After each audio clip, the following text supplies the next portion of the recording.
শুরুতে একটা শোক সংবাদ দিয়ে শুরু করতে হয়। অত্যন্ত দুঃখ বেদনার সাথে জানাচ্ছি বাংলাদেশ আওয়ামী লীগের প্রেসিডিয়াম সদস্য, সাবেক সফল স্বাস্থ্যমন্ত্রী,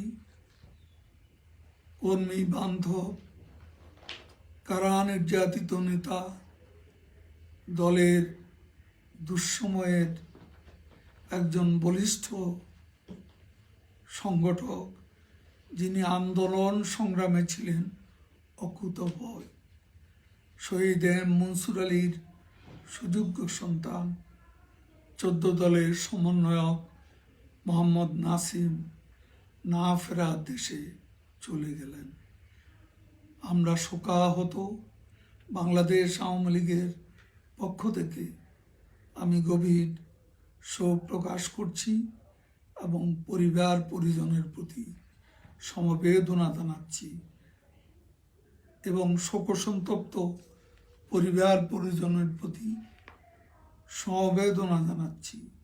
তার বিদায় আমাদের জন্য অপূরণীয় ক্ষতি।